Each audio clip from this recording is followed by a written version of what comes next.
സുഹൃത്തുക്കളായ എല്ലാവർക്കും വിനീതമായ നമസ്കാരം. ഇന്ന് ശ്രീമദ് നാരായണീയം ദശകം 8 അതിനകത്ത് 5ഉം 6ഉം ശ്ലോകങ്ങൾ നോക്കാം. ഓം നമോ ഭഗവതേ വാസുദേവായ. ശ്രീമദ് നാരായണീയം ദശകം 8 ശ്ലോകം 5 വായിക്കേണ്ട രീതിയിൽ പിരിച്ചു പറയാം. ഇതിൻ്റെ വൃത്തം എന്ന് പറയുന്നത് 5ാമത്തെ ശ്ലോകത്തിൻ്റെയും 6ാമത്തെ ശ്ലോകത്തിൻ്റെയും വൃത്തം ഉപേന്ദ്രവജ്രയാണ്. ഉപേന്ദ്രവജ്ര 5, 6, 7, 8 ഒക്കെ ഉപേന്ദ്രവജ്രയാണ്. ഇന്ന് 5ഉം 6ഉം ശ്ലോകങ്ങൾ നോക്കാം. ദിനാവസാനേധ സരോജയോനി സുഷുപ്തി കാമസ്ത്വയി സന്നിലില്യേ ജഗന്തി ച ത്വജഠരം സമീയു തദേതമേകാർണവമാസവിശ്വം. ഏകാർണവമാസ എന്നുള്ള തദേതമേകാർണവം ആസവിശ്വം. തദേതമേകാർണവമാസവിശ്വം ചേർത്ത് പറയാം.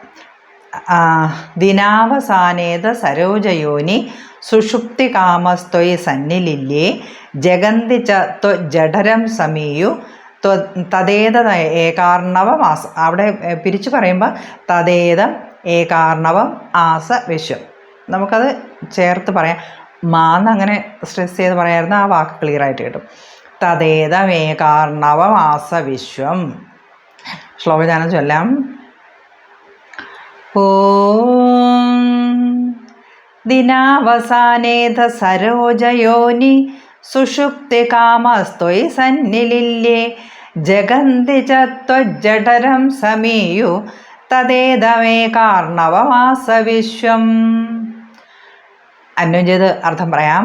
അഥ സരോജയോനി ദിനാവസാനേ, അനന്തരം ബ്രഹ്മാവ് കൽപ്പ അവസാനത്തിൽ സുഷുപ്തി കാമത്വയി സന്നിലില്യേ, ഉറങ്ങുവാനായിട്ട്, സുഷുപ്തി ഉറങ്ങുവാൻ ആരംഭിച്ച് ഭഗവാനിൽ നിന്തിരുവടിയിൽ ലയിച്ചു. ജഗന്തിത്തോ ജഡരം സമീയു ച, ലോകങ്ങൾ അവിടുത്തെ ഉദരത്തിൽ വന്ന് ലയിക്കുകയും ചെയ്തു. തഥാ ഇതം വിശ്വം ഏകാർണവമാസ, അപ്പോൾ ഈ ഭുവനം ഒരു മഹാസമുദ്രമായിട്ട് തീർന്നു. അപ്പോൾ കഴിഞ്ഞ ശ്ലോകത്തിലൊക്കെ പറഞ്ഞു, ആ ഒരു കൽപ്പം അവസാനിക്കുമ്പോൾ ആ ഒരു കൽപ്പത്തിൻ്റെ അവസാന സമയത്ത് എല്ലാം എല്ലാം ആ ഭഗവാനിൽ വന്ന് ലയിക്കും. ബ്രഹ്മാവും എല്ലാം തന്നെ, സൃഷ്ടികർത്താവും എല്ലാം തന്നെ ആ ഭഗവാനിൽ ലയിച്ച് ഒന്നായി ചേരും. വേറെ ഒന്നും അവിടെ കാണാനില്ല. എന്നിട്ട് എന്താണ്, ഈ ലോകം തന്നെ പിന്നെന്താണ്, പ്രളയമാണ്. അവിടെ ജലം മാത്രമേ ഉള്ളൂ. മഹാസമുദ്രമായിട്ട് തീരുവാണ്. സമുദ്രം മാത്രമേ കാണുന്നുള്ളൂ, വേറെ യാതൊന്നും കാണുന്നില്ല. ജലം തന്നെയാണ് എല്ലായിടവും. കൽപ്പ അവസാന സമയത്ത് ആണ് ഭഗവാനിലെല്ലാം വന്ന് ലയിക്കുന്നത്. അത് പിന്നീട് ഈ ലോകം മൊത്തം, പിന്നെ ഒരു ലോകം എന്ന് പറഞ്ഞുകൊണ്ട് ഒരു കാലം അങ്ങനെയൊന്നുമില്ല. എല്ലാം ആ സമുദ്രം മാത്രമാണ് കാണപ്പെടുന്നത്.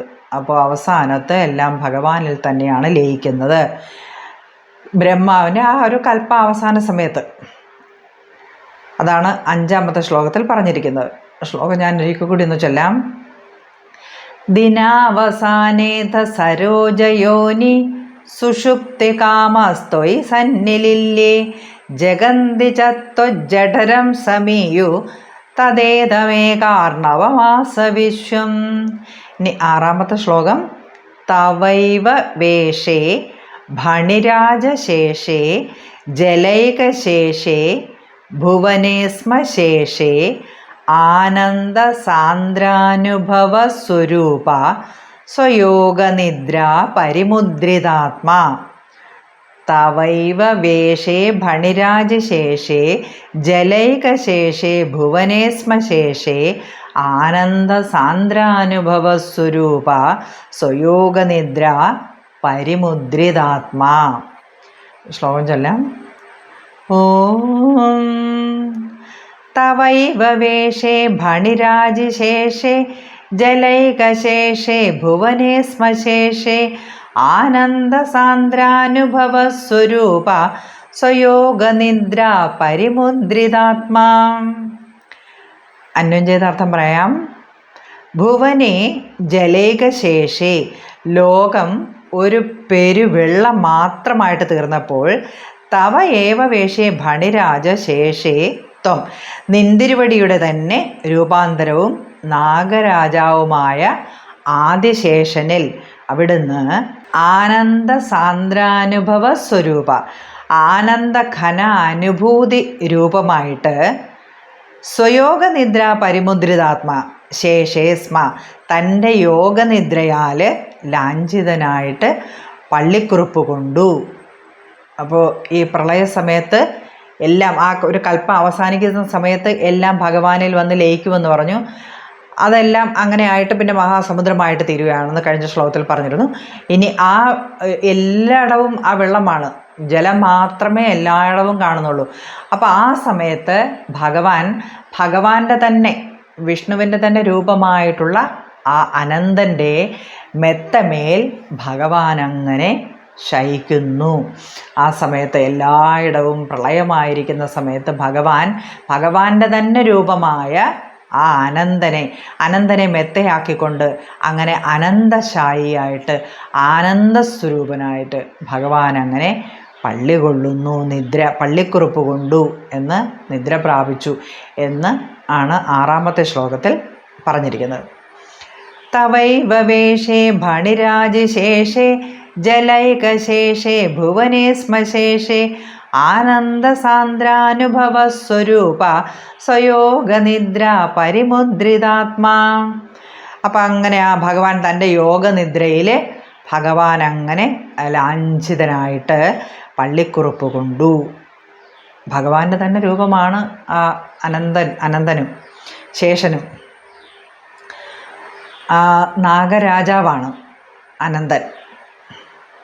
അപ്പം ഇന്ന് പഠിച്ച 2 ശ്ലോകങ്ങളും ഒരു പ്രാവശ്യം കൂടി ഒന്ന് ചൊല്ലാം. ദിനാവസാനേത സരോജയോനി സുഷുപ്തി കാമസ്ത്വയി സന്നിലില്യേ ജഗന്തി ചത്വജ്ജഠരം സമീയു തദേതമേകാർണവമാസ വിശ്വം. തവൈവ വേഷേ ഭണിരാജശേഷേ ജലൈകശേഷേ ഭുവനേ ശ്മശേഷേ ആനന്ദസാന്ദ്രാനുഭവസ്വരൂപ സ്വയോഗനിദ്ര പരിമുദ്രിതാത്മാ. അപ്പോൾ ഇന്ന് പഠിച്ച 2 ശ്ലോകങ്ങളും നന്നായി പഠിക്കുക, നന്നായി മനസ്സിലാക്കുക, ശാന്തിമന്ത്രം ഏറ്റുചൊല്ലാൻ ശ്രമിക്കുക. ഓം അസതോ മാ സദ്ഗമയ തമസോമാ ജ്യോതിർഗമയ മൃത്യോർമാ അമൃതം ഗമയ. ഓം ശാന്തി ശാന്തി ശാന്തി. അടുത്ത വീഡിയോയിൽ അടുത്ത ശ്ലോകവുമായി കാണാം. എല്ലാവർക്കും നമസ്തേ.